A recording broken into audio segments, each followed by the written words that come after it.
Yes, karibu tena mtazamaji wa Hot Mix ya EATV katika mjadala. Mimi ni Samson Charles. Kila siku za Alhamisi tutakuwa na masuala ya kiuchumi zaidi na biashara zaidi, vivyo tukiangazia masuala ya kiuchumi yamekaje ili tuweze kumeki pesa za kutosha kabisa. Hii leo basi tutakuwa na moja kati ya kundi kubwa kabisa hapa nchini Tanzania. Hili moja kwa moja ni la wafugaji, achile mbali vile vile wakulima ambao unaweza kupata wakulima na wafugaji. Wafugaji hawa bwana wana sauti ambazo wanahitaji kupaza na kuzijuza mamlaka zinazohusika. Na kimsingi hapa tukizungumzia nini kifanyike ili kupunguza kadhia zinazopata wafugaji vile vile ikiwemo wakulima. Kadhia ambazo tunapata, utakumbuka tarehe 25 mwezi huu chama cha wafugaji hapo Ilani Sengerema mkoani Mwanza kiliomba serikali kuwachukulia hatua za kisheria watumishi wa halmashauri hiyo ambao wanakamata mifugo kwa kigezo cha mifugo haitakiwi kuwepo maeneo ya mjini, na ambapo wanawatoza faini, na baada ya kuwatoza faini wanawapa receipt fake. Utamkumbuka mheshimiwa waziri Luhaga Mpina vile vile naye alishawahi kukutana na hili mara baada ya kuingia rasmi tena kwenye wizara hii na kukutana na kadhia wanaokutana nayo wafugaji katika maeneo mbalimbali hapa nchini, na wamekuwa na kilio kweli kweli. Mmoja kati ya katibu mkuu viongozi wa wafugaji ambaye naye hapa ni katibu mkuu wa chama cha wafugaji Tanzania na usio mwingine ndugu yangu Magembe Makoye. Linatamkwa hivyo? Makoye ama Makoye? Yes, Makoye. Makoye. Yes. Karibu sana. Na nyinyi bado ni watu muhimu sana tunapozungumzia Tanzania viwanda.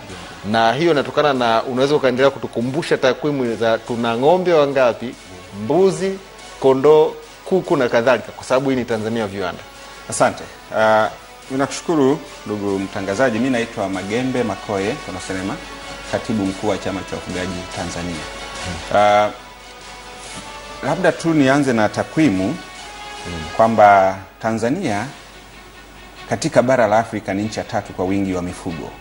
Kwa maana ya mifugo yote, nchi ya kwanza ikiwa ni Ethiopia, inafuatiwa na Sudan, lakini nchi ya 3 ikiwa ni Tanzania.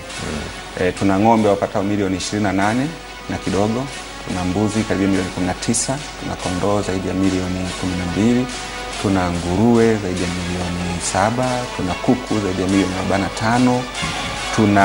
Tuna mifugo mingine kama sungura, kuna watu wanafuga farasi, kuna watu wanafuga mbuni na kadhalika na kadhalika. Kwa hiyo tuna mifugo mingi sana, na hii tusichukulie kama ni bahati mbaya.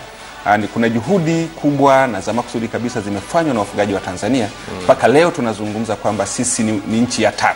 Najua wakati mwingine watu wanaona ni jambo la kawaida sana, lakini wafugaji hawa kwa miaka yote hii, sio kweli kwamba sisi tumekuwa watu watatu kwa tangu tupate uhuru kwa mfano, au tangu dunia iumbwe. Hapana. Kuna watu walikuwa mbele yetu lakini wakafanya uzembe, hawakufanya vizuri.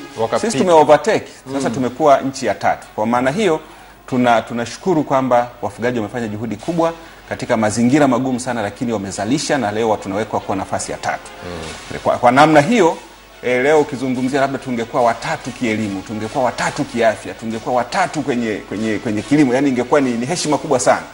Sasa naomba na Watanzania pia waelewe kwamba kuwa watatu kwa idadi hii ya mifugo ni jambo ambalo linaipa heshima nchi yetu. Tutumie fursa hii sasa kuibadilisha, kuiboresha na kuifanya kuwa sekta inayoweza kuchangia vizuri sana kwa pato la wananchi, lakini pia kwa pato la taifa. Na hii ndio dhana na hii ndio sauti yetu ambayo tunapenda kuipaza wakati wote, kwamba tuitengeneze hii sekta iwe productive, izalishe kiasi cha kubeba matarajio ya mamilioni ya watu ambao kwenye hii sekta.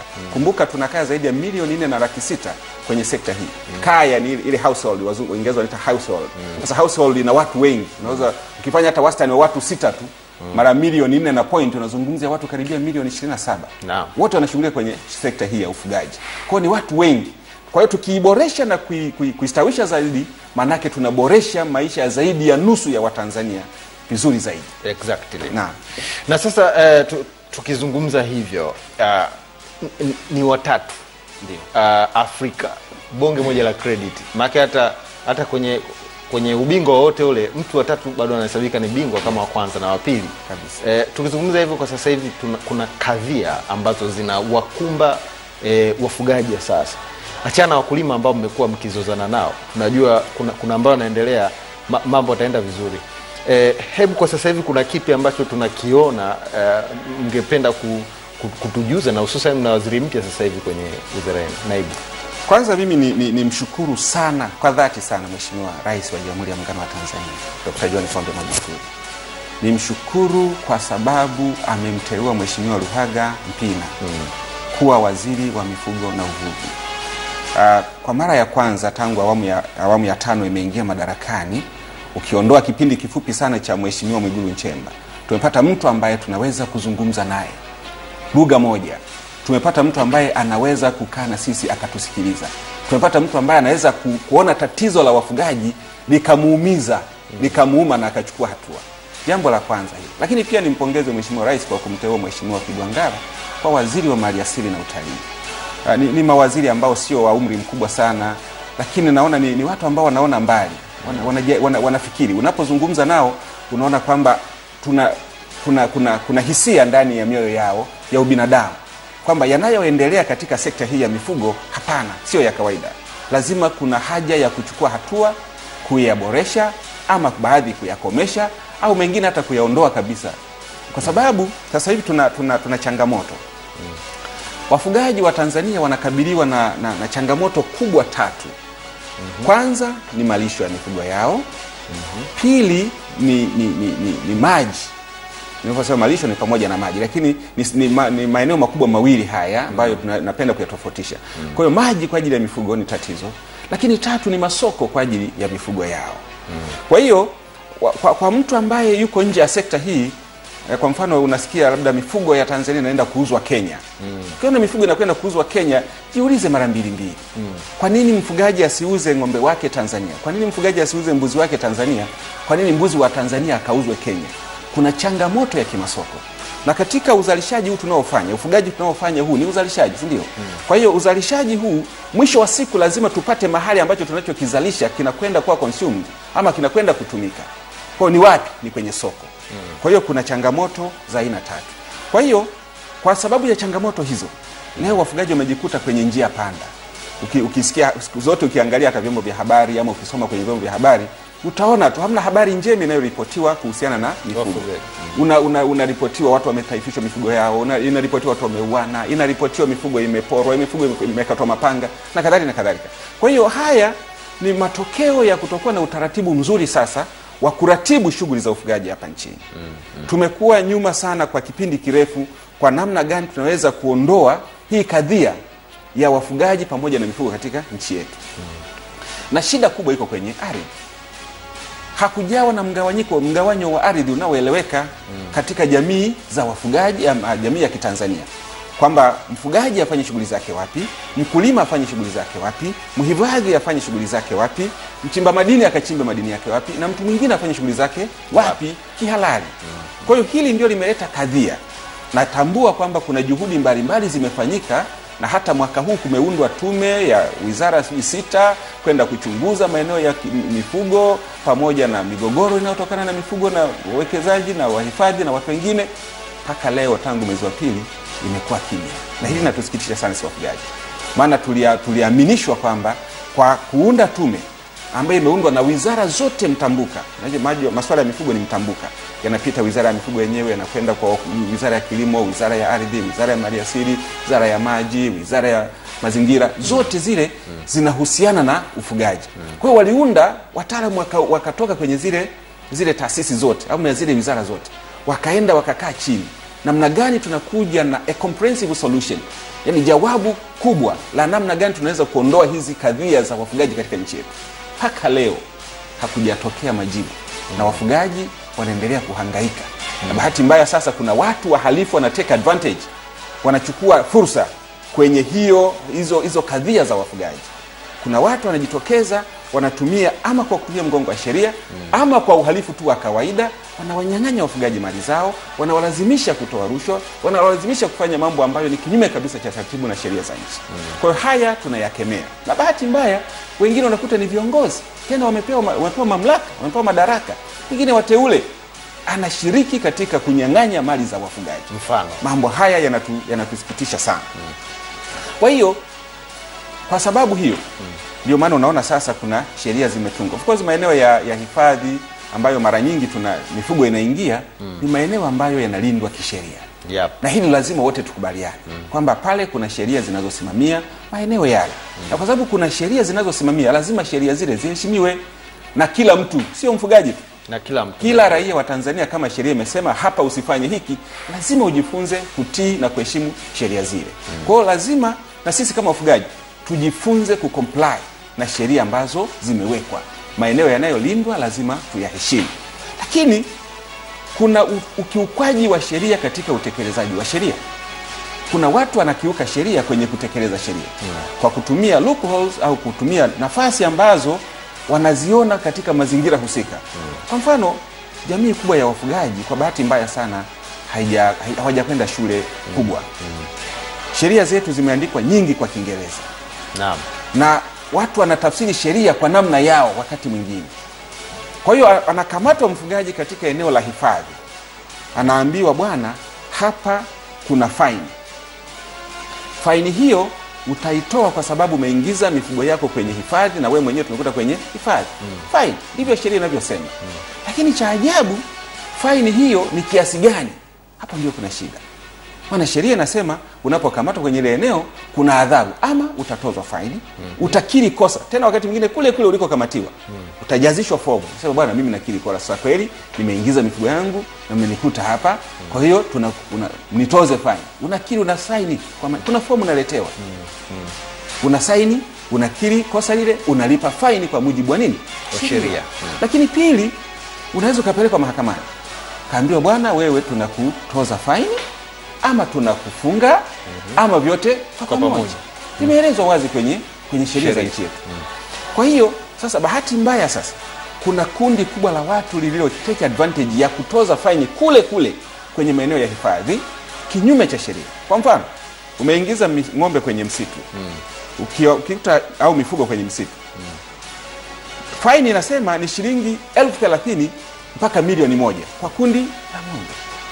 Sheria ndivyo inavyosema. Shilingi 30,000 mpaka 1,000,000.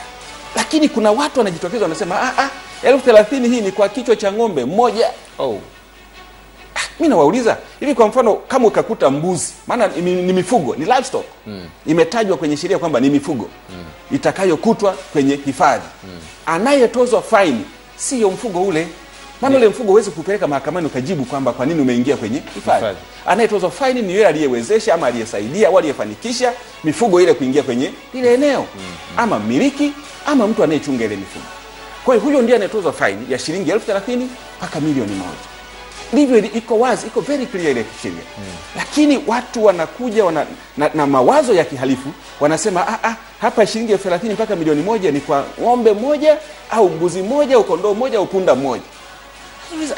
Sasa kama ungesema 1,000,000 umekamata mbuzi, huyu mbuzi manake umemtaifisha. Okay. Labda hatafikisha hiyo thamani. Inafanyika hivyo labda ili kukomesha vitendo vya baadhi ya ufugaji kuingiza kwa makusudi mifugo kwenye maeneo ya hifadhi. Sipofanya hivyo, kesho mtu atajua sheria ndiyo inakomesha. Yaani unajua hapa hatukomeshwi na hisia za mtu. Hapana. Lakini kinachoongoza kukomesha wafugaji kuingiza kwenye hifadhi ni utaratibu wa kisheria. Kwa nini mfugaji anajikuta ameingia eneo lisiloruhusiwa la hifadhi? Labda tu niseme moja kwanza, kwa mfugaji anaingia anavunja sheria. Sheria zinavunjwa na watu wote katika nchi hii. Hata wewe unaweza kuvunja sheria. Kuna sheria za barabarani, kuna sheria za mazingira, kuna sheria za nini nyingi tu. Kwa hiyo ule uvunjaji wa sheria ni uhalifu kama ambavyo ni uhalifu katika maeneo mengine. Okay. Lakini hili linapokuja la mfugaji linakuwa na uzito na attention kubwa sana. Unakuta mkuu wa wilaya, mkuu wa mkoa, diwani, wote wamesimamia kwa macho kweli. Lakini nikupe mfano. Kwa mfano unaweza kukuta katika eneo fulani mifugo imekamatwa. Eneo lile kuna mifugo, lakini pia kuna watu wana mashamba yao wanalima mle ndani. Cha ajabu, wafugaji watakamatwa na mifugo yao na kutozwa faini.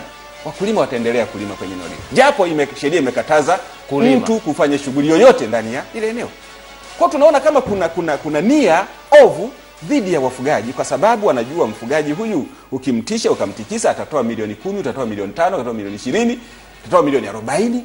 Huwezi kuamini leo na wafugaji ambao ng'ombe wao wamekamatwa, ng'ombe mmoja anadaiwa shilingi 100,000. Yaani kila ng'ombe alipiwe shilingi 100,000. Kama ni ng'ombe 100, maana yake ulipe milioni ngapi? Hesabu ya ajabu sana. shida. Sasa kwa nini tufike huko? Kwa nini tufike kwa wafugaji kuja kuingilia katika maeneo ya hifadhi?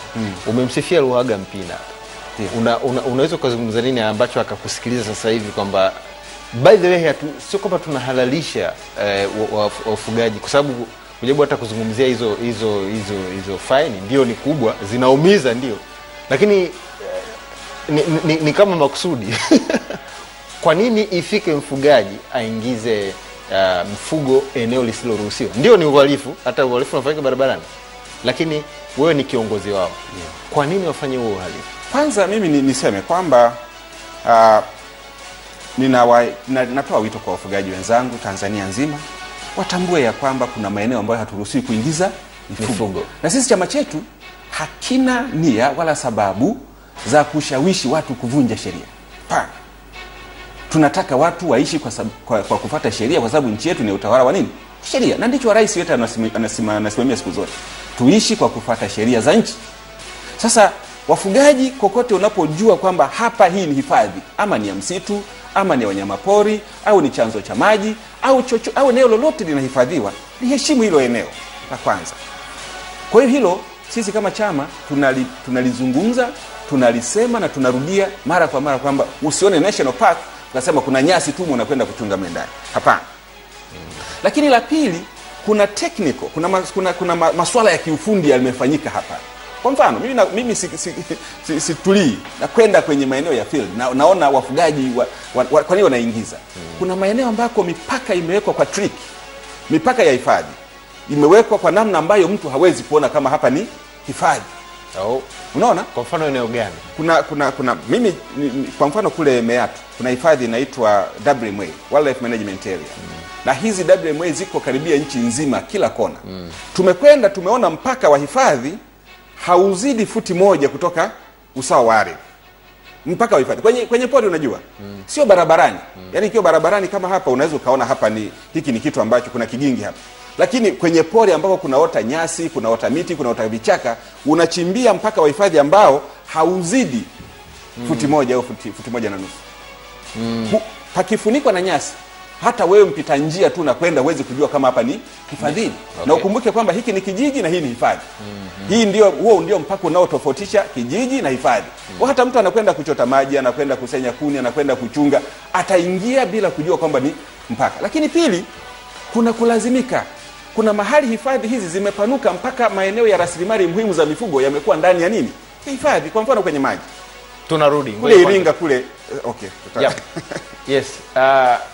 Kama unavyoona hapa ndivyo ambavyo wafugaji tukiwa ni watu watatu Afrika kwa kuwa na mifugo mingi, namna ambavyo wanaendelea kupaza sauti. Tunarudi muda mchache ujao.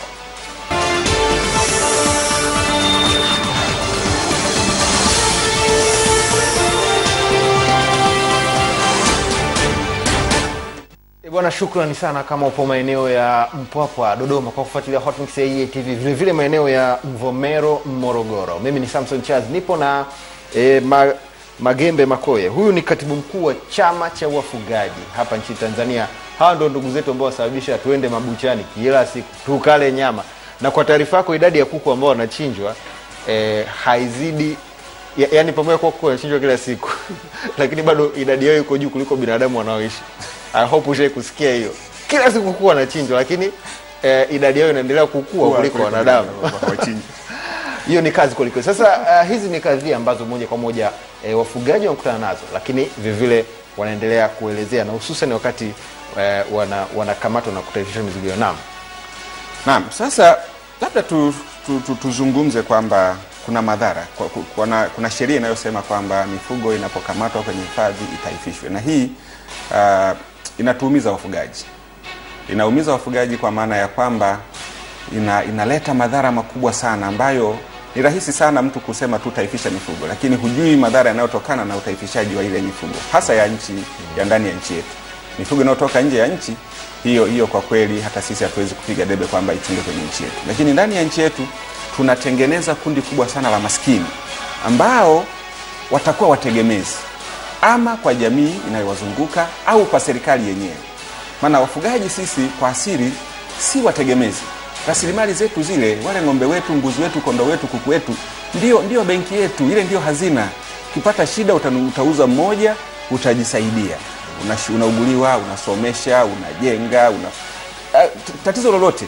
Sisi mifugo yetu ndio kinga yetu. Kwa hiyo unapoiondoa ile mifugo, manake huyu mtu unamrudisha katika umaskini ule wa kiwango cha chini kabisa, cha mwisho. Kwamba huyu anakuwa extreme poor person kwenye nchi yake. Anakuwa ni maskini, yani unaita fukara. Maana umeondoa namna zake zote mpaka za kupata chakula. Mpaka yale mahitaji ya msingi ya chakula, malazi na makazi umeshayaondoa. Kwa sababu sisi chakula ni mifugo. Okay. Kuna jamii ambazo hazilimi kabisa lakini zinafuga. Anauza ng'ombe wake, mbuzi wake, anaenda nunua unga, anaweka ndani. Anunua mahindi, anaweka ndani. Basi shughuli yake ni hiyo. Kwa hiyo ukiondoa mifugo, maana yake hatapata mahindi huyu mtu, hatapata unga, hatapata sukari, hatapata mchele, chakula inakuwa shida cha kwanza. Lakini mahitaji mengine ya kawaida, shule za watoto zinatoka kwenye mifugo. Na kuna wafugaji wengi tu sasa hivi. Kuna mwamko sana wa kusomesha watoto. Hata mimi ni mtoto wa mfugaji. Bwana. Nimetokana na jamii ya kifugaji. Ipo tu ya kutosha, sio kwamba anababaisha. Kwa hiyo hawa wafugaji unapowanyang'anya mifugo yao, maana yake hata uwezo wa kupeleka watoto wao shule umeunyang'anya pia. Kwa hiyo unatengeneza kundi kubwa la vijana wa kike na wa kiume wazururaji. Na bahati nzuri au mbaya, wafugaji wengi wanakuwa na familia kubwa. Mtu ana familia ya watu 30, watu 40, watu 50, wanategemea mifugo ile ile. Ukinyang'anya, maana yake watu hawa 50 hawana chochote cha kutegemea. Wanaanza upya, wanaanza kwenye zio. Unakutengeneza maskini. Kitu ambacho rais wetu anakataa kila siku kwamba tunataka tushughulike na hao wanyonge, angalau na wenyewe wafanye nini? Wapande, wainuke. Kwa hiyo tuwajengee miundombinu mizuri tu ili waweze kupanda. Lakini pia utaifishaji huu unasababisha watu wanajiua. Tunazo takwimu za watu ambao wamejinyonga, wamekunywa sumu na wengine wamechanganyikiwa kwa sababu ya mifugo yao kutaifishwa. Hawana, wamebaki hohehahe. Mtu unaamka asubuhi, ng'ombe wako ameuzwa jana. Unakuja nyumbani huku unakuta huna chochote. Watoto wanalia. Sisi watoto wafugaji tunakunywa maziwa. Maziwa yale ni kila siku mtoto anakunywa. Anaamka asubuhi, mtoto hajui kama ng'ombe wameuzwa, anakwenda na kikombe chake. Mama anamwangalia, mama hana ng'ombe hata mmoja. Baba hana ng'ombe hata mmoja. Kama mzazi kisaikolojia unachanganyikiwa. Kwa hiyo mtu anaona kadhia hii ya nini? Maisha yako wapi tena sasa? Watoto wanamlilia kila siku. Unga hakuna. Nyama hakuna. Anajingofoa. Anaamua ajitoe uhai. Kwa hiyo ni hatari sana. Lakini wengine wanapata pressure. Anapata tu mshtuko wa moyo, tayari anapoteza maisha. Sasa lakini inajenga chuki sana dhidi ya serikali. Na mimi ninavyomtazama na kumsikiliza Mheshimiwa Rais, anazungumza namna ya kuwakomboa watu hawa, makundi haya ya chini. Maana hii ni jamii kubwa sana ya Watanzania. Ukiwezesha ukajengea uwezo hii, umekomboa maskini wengi sana. Sasa kuna watu wanachukia sana serikali kwa sababu imewataifisha mali zao. Na inataifisha wakati mwingine kwa influence. Unakuta kamati ya ulinzi na usalama ya mkoa ya wilaya inashirikiza hiyo mifugo lazima itaifishwe, lazima itaifishwe. Kuna heshima gani mkuu wa wilaya wewe kusimama kwenye vyombo vya habari kutangaza kumfanya mwananchi kuwa maskini? Sawa, kama sheria ipo inaruhusu hivyo, lakini unaona heshima gani mkuu wa wilaya kusimama kwenye vyombo vya habari kwamba huyu tumetaifisha ng'ombe wake 900 tumewauza. Tena ng'ombe wanauzwa kwa bei ya kutupa. Ng'ombe wa 500 wanauzwa kwa shilingi 50,000, 100,000. Kuna ujanja. Sasa familia zinasambaratika. Na hiyo madhara yake sasa yanakuja kujitokeza ni kwamba watu wanazichukia zile maliasili zilizosababisha wao kuwa maskini. Maana kama kinacholindwa ni msitu, kama kinacholindwa ni wanyamapori, hao watu wanazichukia zile maliasili. Sasa kwenye kupunguza kadhia, kwa kuwa muda naona kimbia. Ili watu wasije tukaendelea huku tunakoendelea kujua na kadhalika. Kuna kipi ambacho wewe kama kiongozi unaona kinaweza kikafanyika? Labda kwa kumalizia kwamba tuna hofu kwamba tunapotengeneza kundi la maskini zaidi, maana yake tunatengeneza watu ambao watashiriki sana kwenye kuharibu mali asili badala ya kuzilinda. Kwa hiyo kama mtu amekuwa maskini, maana yake ataangalia ni kitu gani kiko karibu kiweza kusustain maisha yake. Anaweza kukata mti achome mkaa. Anaweza kuinda mnyama pori ale nyama au akauze nyama. Anaweza kuhujumu mali asili zile. Na sisi hatutaki tufike huko. Kwa hiyo niwaombe watu wa mali asili tukae pamoja, tujenge mahusiano mazuri baina ya wafugaji na watu wa mali asili. Kuna maeneo ambayo mpaka leo yanalalamikiwa mipaka yake haieleweki. Wafugaji wanalalamika kwamba sisi tulikuwa tunachunga mpaka pale, leo hawa wameshasogeza mpaka umefika huko. Tukae na wafugaji pamoja na mali asili, tuone wapi mpaka upo, tuweke mpaka uwe halali. Lakini pia tushiriki. Sisi wafugaji tumesema tuko tayari. kama ni kuchimba maji ama kwa njia ya kisima au kwa njia ya mabwawa au chochote kila, hata kudaiveji mto ukaleta maji ukaruhusu ukatoka tena, tuko tayari kushiriki. Watu wa maliasili tukae pamoja na watu wa Wizara ya Mifugo, ni waombe wataalamu waliopewa madaraka haya tushiriki vizuri sana katika kuwaongoza wafugaji, maana hawana uelewa mkubwa kama ambavyo ninyi mnao wasomi wa wizarani. Nje mtusaidie, nyasi kwa ajili ya mifugo yetu zinapandwa, tupate mbegu za kutosha za nyasi tupande. Kama bei ya nyasi ni kubwa ni tatizo, basi punguzeni bei ya nyasi ya mbegu za nyasi, lakini uwezekano wa kuzipanda zile nyasi, maana nyasi zinaota kama ambavyo zinaota mpunga, kama ambavyo zinaota mtama, tupande kule kwenye maeneo yetu madogo tulio nayo. Lakini kubwa zaidi, mpango wa kurasimisha matumizi ya ardhi kwa wafugaji. Ardhi ya wafugaji ipimwe, ipatikane, hata kama ni kidogo ipatikane, ionekane kwamba hii ni ardhi kwa ajili ya wafugaji. Tutajimanage pale, tutajisimamia wenyewe, tutazalisha kwa kutumia ardhi ambayo tutakuwa tumeipata. Naam. Sasa ndugu yangu Makoe, hivi una farasi? Hapana. Hauna farasi? Hapana, sina farasi. Ungekuwa farasi leo ungekuja kupanda farasi. Asante sana kwa kuja. Asante. Bwana, mimi ni Samson Charles. Tukutane tena Mungu akipenda siku ya kesho.